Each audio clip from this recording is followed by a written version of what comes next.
Hello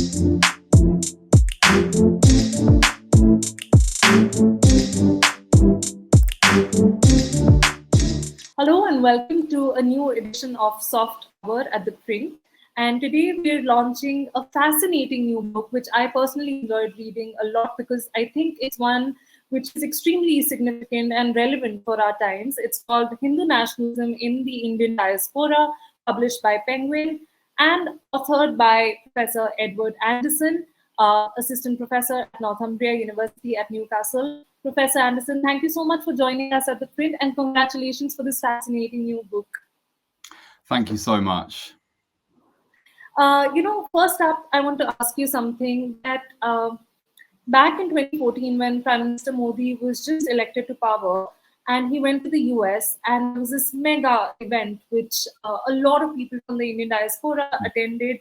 I think the feeling that a lot of Indians back here had at that time, especially the liberals here, was one of surprise. It's as though they did not know that this kind of a mass emotion / experience existed. Do you agree with that assessment, and do you think that was a function of a collective neglect by Indian liberals of the kind of mass phenomenon that was taking place for many decades by then? Yeah, so these rallies that took place after Modi was elected in 2014 and continue to take place in various parts of the world during some of his international trips, these did catch people by surprise to some extent. They were spectacular. They were very large in scale. The kind of first big one that people really took notice of took place at Madison Square Garden in New York City, location which is sort of synonymous with huge rock stars and so on. And there was a kind of rock star vibe to the event in many senses. People were very excited. And subsequently, there was another very large rally, even bigger this time, for nearly 60,000 people in Wembley Stadium the next year when Modi visited London. And so I think people found these moments surprising to some extent. And this was really a point at which a lot of people began thinking about the diaspora, its politics, the way in which Indians abroad have been particularly drawn to the BJP, are particularly fond of Modi, and are certainly, for some of them at least, quite devout sort of adherents of Hindu nationalism on different levels. This was surprising to quite a lot of people. I mean, it wasn't something that was utterly under the radar, but I think it entered the public consciousness in a new way. Whether or not it's neglect is another question. I suppose one thing that happened since 2014 is that, and this is the case in India as well as outside, is that people who perhaps were that way inclined became much more confident, less reticent about expressing those views. And so in that sense, it became much more visibilized. And another thing, to kind of mention about these large rallies is that they are, by their very sort of design, meant to be used to publicize. They're meant to be mediatized as an academic, as one might say in a kind of academic talk. The idea, obviously, they take place in the diaspora. They take place in London, in New York, in Texas, in Australia, wherever they might happen to be. But a much bigger audience isn't the tens of thousands at that location, but actually it's back in India, where images and videos and so on are beamed via the media, via social media, and so on. So they're meant to be really visible. Is what you're also saying is that these events equally or more so for consumption back at home in India than they were for the diaspora, really? I think to a large extent, yeah. I mean, that's one way of reading them, certainly. I mean, obviously they are for the diaspora, and they're for Indians overseas, and they're very meaningful for Indians overseas in many senses. They're moments of celebration, they're moments to express their connection to the Indian Prime Minister, but they're also certainly designed in such a way that they show the kind of international support, adulation even, for Modi, for the BJP government, and the way in which those images are spread is certainly deemed to have quite an influence. I mean, it's people. And another academic term would be kind of cultural capital. The idea that what members of the Indian diaspora are doing does have quite a significant influence, because historically, at least, people, and not universally, of course, but a lot of people would look up to members of the diaspora, look up to NRIs. These are very successful people. These are people that have achieved a lot, and therefore, what they're saying, what they're doing, counts for quite a lot. And in this case, seeing the kind of popularity of Modi on the international stage, as it's framed, at least, is important for certain people in India. Right. There are actually a bunch of contradictions, at least what seem to be contradictions, that arise when we talk about the Hindu nationalist project globally. And I want to go over them one by one, but one thing that comes on top of my mind is that Hindu nationalism, obviously, there is a sense of superiority of the Hindus that it professes. And on the other hand, there is an attempt to seek validation, especially from the West. How and in the West, how is this contradiction reconciled? Yeah, I mean, it is a contradiction, and those sort of moments that you mentioned a moment ago, when the Indian diaspora was seen to be supporting Hindu nationalist politics in a very sort of active way, was often discussed in terms of being a paradox. It was almost mocked by some people, or satirized at least. It was this idea, if you love India so much, why have you left? Or why would it be that this community, who are a minority in one part of the world, in Britain, in America, a significant minority, but still certainly a minority of the population, why would they be inclined towards a form of politics which is perhaps responsible for not treating minorities in the way they would wish to be treated in another part of the world? And this is often kind of considered as a kind of paradox, or a tension of long distance nationalism, as it's sometimes called. But I think it's important to get beyond just thinking of it in terms of being a paradox, in terms of it being a kind of something that doesn't really make sense. And actually, it does make sense in lots of ways. I mean, it doesn't necessarily follow that what your politics would be in one part of the world necessarily translates to somewhere else. In any case, people have lots of forms of cognitive dissonance. They say they support one thing, but that might be in tension with another aspect of their politics. And I think one other point that it's important to make as well is that support for certain politicians, or even involvement in certain organizations, in certain groups, doesn't necessarily translate to a kind of single coherent political outview. I think, although we've been talking about support for Modi when he goes on these international trips and Hindutva, they don't completely overlap. I mean, the visit of an Indian prime minister overseas could be exciting to lots of people, regardless of exactly their politics. And that was certainly the case, in 2014, when there was a great deal of excitement about this changing government, regardless of ideology, perhaps. Yeah, I actually totally agree with you. And I think it's so important to understand and analyze these issues without mocking them, which is often the tone. And it's a related question that I want to ask. How does and why does Hindutva resonate with the diaspora at all? And more specifically, what I want to ask is, does Hindutva in any important way help navigate with the feelings of alienation, with the feelings of seclusion, of exclusion, of humiliation even, that come with the experience of being an immigrant, especially in the West? Does Hindutva address these feelings in any way?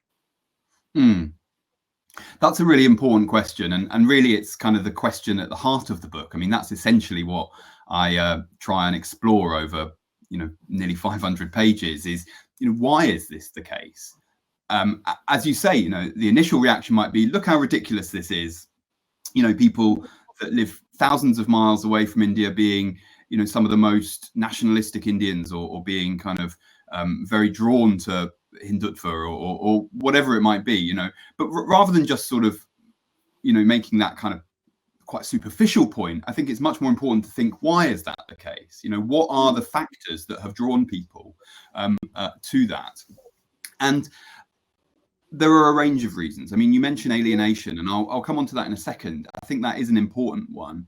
But I mean, one kind of central feature of the idea of a diaspora community, of a migrant community, is that it is kind of drawn to the homeland culturally and emotionally on all sorts of different levels. This is a common phenomenon. People move abroad and they want to maintain connected to their culture, their values, their religion, of course, all sorts of other things as well, their food, their dress. I mean, lots and lots of different things, the music, the films. And so this can be seen as kind of, on one level, a kind of component of that. So there's that desire to maintain connection. And that desire to maintain connection is passed through generations, which, again, on the surface seems strange. Why is it that second, third, fourth generations, perhaps people who have never even visited India or have visited very infrequently, why would they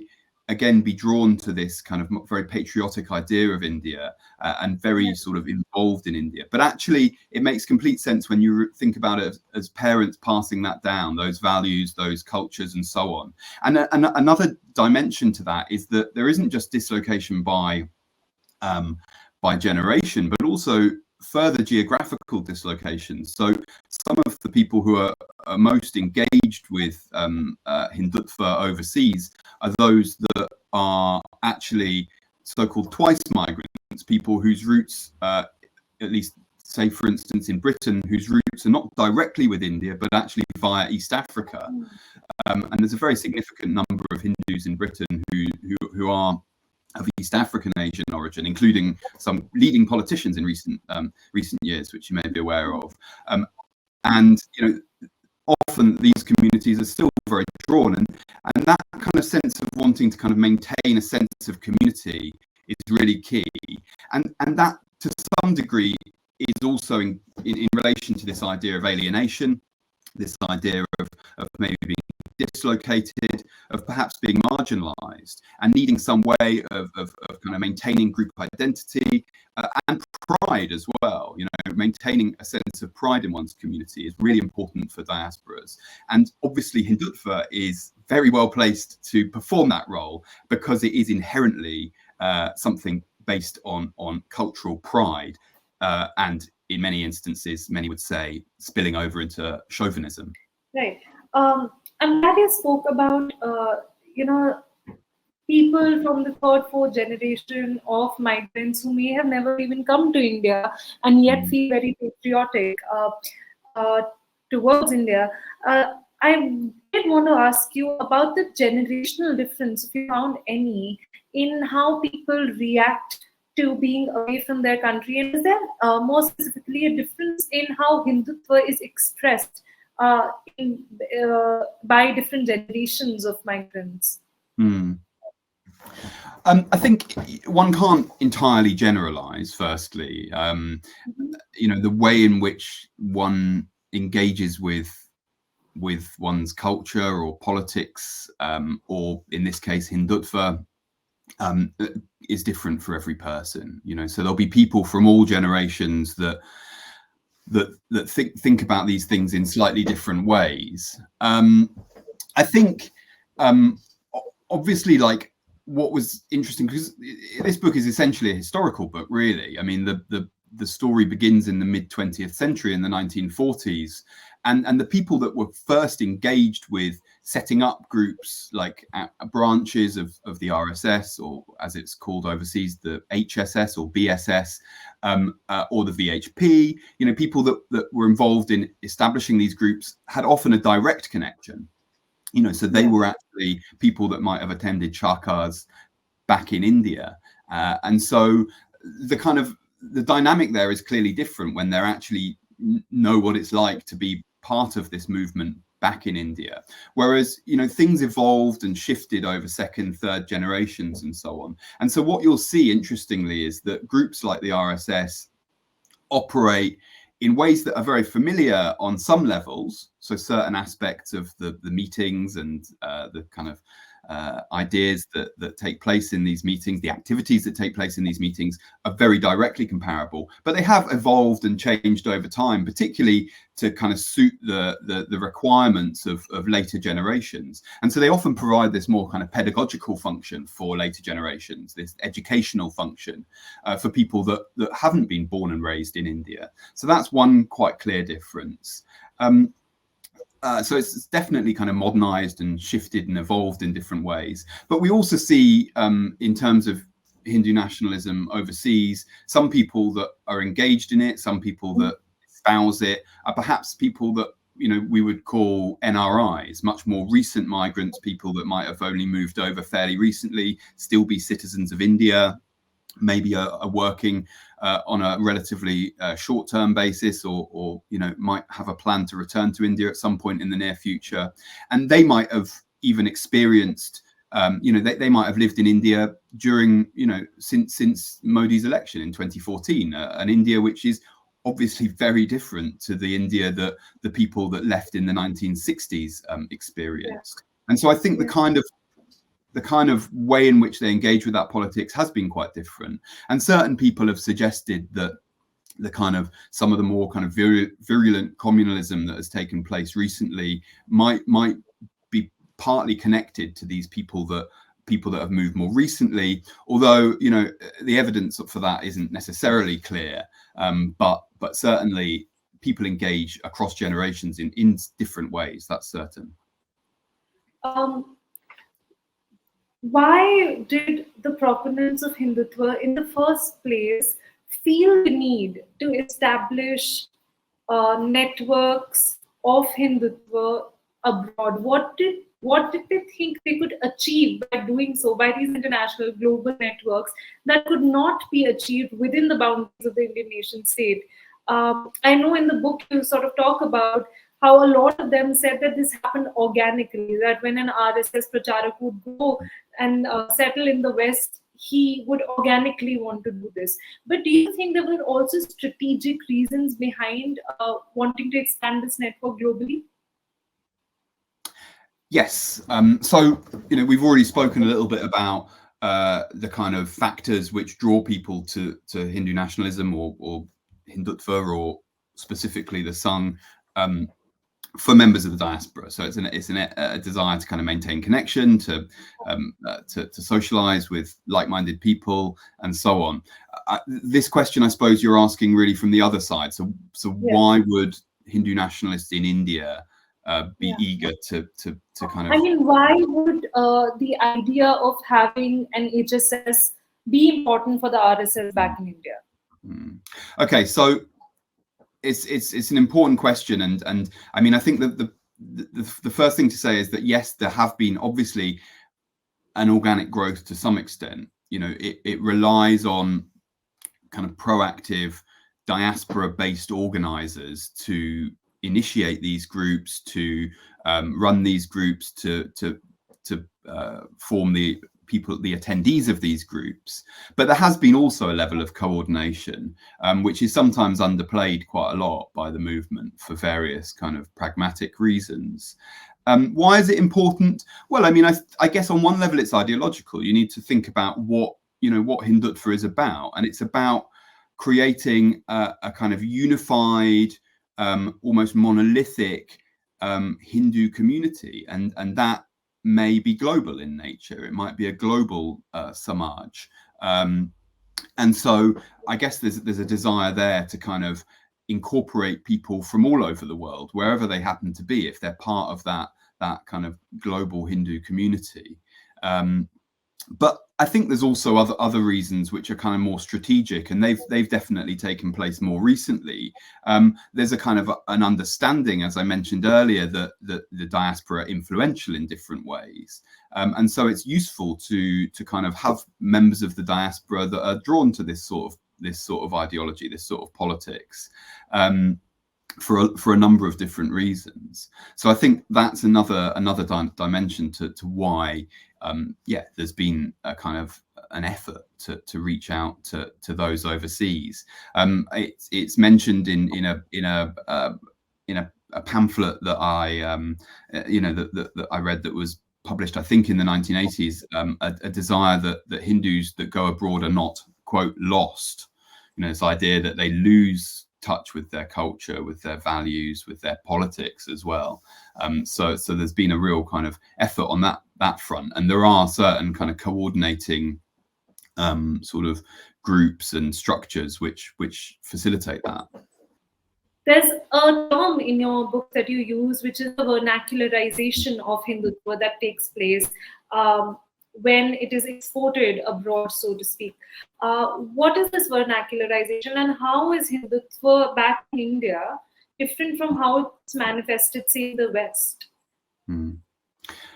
Sure. So, I mean, this idea of vernacularization is quite key to the book, and one of the things that I think you clearly see are ways in which Hindu nationalism has evolved to meet certain requirements overseas. So I'll give a couple of examples. So one would be through the Sangh itself.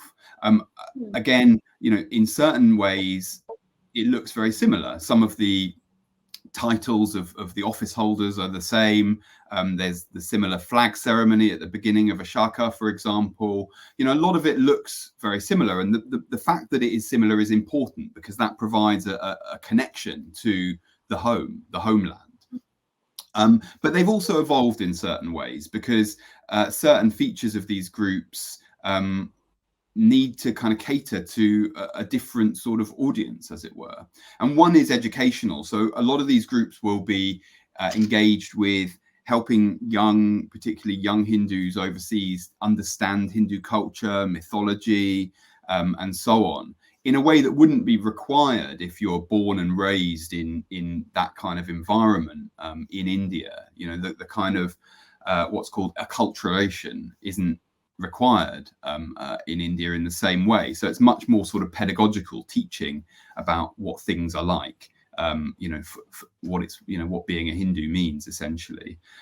So that's one difference. But there's also more sort of superficial or seemingly superficial practical reasons. So, for example, one thing that's quite interesting is that obviously shakas in India are considered this very male environment. They are completely male. But in the diaspora, although there are groups for girls and groups for boys, men and women, we do see instances in which they're interacting a lot more. Parts of the meetings, camps, for example, called shibirs and so on. We see them kind of joining forces. Another is the uniform. So that kind of notorious sort of formerly khaki shorts and now trousers and white shirt is not the uniform in the diaspora. It's usually kind of black trousers and a white shirt or polo shirt. So there's a slight difference there. Another difference is the kind of nature of the meetings as well. So rather than being daily meetings, we have weekly meetings. They're often smaller and so on, and there are fewer of them, of course. But those kind of forms of vernacularization aren't just limited to groups of the Sangh Parivar. And one interesting and important thing that you see is the way in which Hindutva operates in kind of multicultural contexts. Yeah. And this is something that I've referred to as neo-Hindutva, which is groups that perhaps don't have an overt connection with the Sangh Parivar, either because it's hidden or because it just isn't there, but that specifically kind of operate in this kind of multicultural environment as a way of kind of representing Hindus. And they may have a seat at the table in certain kind of contexts, like when the government is seeking the views of Hindus. These kind of groups will say, this is what we believe, and this is in the case of recent elections, this is what we demand. This is our Hindu manifesto. This is what we want the government to do, the government that comes to power to do, to look after the needs of this Hindu minority. And that's a clear, vernacularization, because it's something that just wouldn't exist in India, because these groups are specifically about representing an ethnic or religious minority. Right. This brings me to a question that I think, because I'm assuming there would be a lot of young students who might be watching this show. Tell us a little bit about your methodology. Did you have to sort of interact a lot with proponents of Hindu nationalism? Did you have to embed yourself in those networks? And if you did, were they aware of what your political views might be, and how difficult was it to navigate that? So, I mean, the book, it took a long time. It's the result of many years of research. I mean, I am really a historian. So when you say, did I embed myself in networks, that's a kind of methodology that one would kind of associate more with social scientists, particularly anthropologists, for example. So there wasn't this kind of long, extensive field work that took place in that sense. I mean, I'm certainly did meet people. I conducted interviews. I spoke to many people. I attended meetings, but it was a much more kind of holistic approach methodologically. So I was also interested in looking at archival sources, looking at official records, collecting pamphlets, and of course, the other aspect of Hindutva and diasporic Hindutva that we haven't yet mentioned, which is hugely important, is the internet. And a lot of research is conducted on the internet, because the internet is a really key space. Online spaces are really fundamental for ways in which diaspora communities interact with people in the homeland, or ideas of the homeland. It's a way in which people kind of come together. And it's certainly been very important for diasporic Hindutva. So quite a lot of research also is engaging with social media, with various kinds of websites and so on. So yeah, there's a lot of a very wide range of material in that sense. This is such a wide question, but if there was one thing that you could pinpoint as the most significant, according to you, difference that the internet brings to how Hindu nationalism changes abroad, and people's ideas of connecting with the homeland, what is that one thing that makes that most significant difference, and what is that most significant difference according to you? That's a very good question. So, I mean, there's lots of ways in which you could sort of think about the differences that the internet has made. Clearly, it facilitates connectivity for a very wide range of people. But I think one really interesting feature is that it enables people to be almost constantly connected, to live in a really transnational way, in a deeply transnational way, because, you're connected constantly by this thing in your pocket, or by, a computer screen. And so you're kind of almost continually engaged in discourses around, for example, Indian politics. It's not something that you might read about in a newspaper once every week or two, or it's not something that simply takes place in this Shaka meeting that you attend once a week, or it's not something that maybe you engage with during this one exceptional moment when someone is visiting from overseas, a visiting dignitary giving a talk or so on. It's something that you're almost constantly enmeshed with, perhaps through these WhatsApp groups that are so well known and so sort of infamous, or through social media sites and so on. So I guess it's that kind of continuous engagement, that kind of lived sort of duality that is really striking. There are two moments that you mention in your book as being very crucial in how Hindu nationalism shapes up abroad amongst diaspora, and that is one, the emergency, and second, the Ram Mandir movement of the 90s. if you could quickly tell our viewers why were these two events important? And I guess the answers to the Ram Mandir movement being very crucial to this phenomenon would be a little more obvious. How did the emergency also change the experience of Hindu nationalism amongst the diaspora? Sure. Okay. So this is obviously the emergency 1975 to 1977 is considered this really pivotal moment in Indian history. But I think that it's also clearly got a global sort of dimension to it. And this is something that perhaps most people are not so aware of.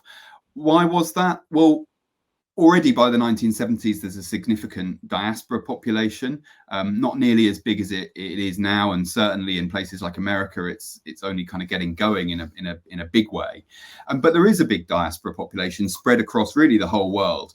And one of many things that happened when Indira Gandhi imposed the emergency was that a number of organizations were banned, both on the left, but also on the right. And amongst them included the RSS, and significant restrictions were also placed on the Jan Sangh and other political rivals. And so what these groups did is that they tried to kind of mobilize overseas networks to essentially generate pressure on Indira Gandhi to try and end the emergency. And so they were essentially trying to kind of spread the word about all of the sort of excesses of the emergency, about the erosion of Indian democracy, of the sort of attacks on civil liberties and human rights in India. And they were very eager to kind of try to kind of spread the word about that overseas, so that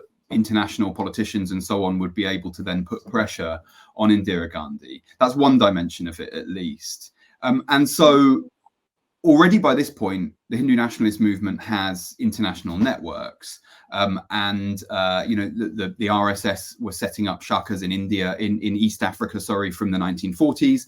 There were shakas in England from the 1960s. So there's these kind of networks already, and also what we had is people kind of going into exile, people leaving India during the emergency, and trying to kind of drum up support amongst the diaspora for that. So obviously, one aspect of that was related to members of Hindu nationalist groups, including the Jan Sangh. And this is something that I've explored in detail in an article that I published with a colleague, Patrick Clibbins, a few years ago, and it's something that's explored in the book as well. So that's the emergency. That's the kind of global dimension of the emergency, and it's interesting to kind of note that some of these international activists that were campaigning against Indira Gandhi were kind of framed as anti-nationals during that time by Indira Gandhi, and the parallels are quite interesting. The idea that kind of often, people talk about Indian sovereignty being threatened by international activists who are kind of framed as being anti-Indian, anti-national.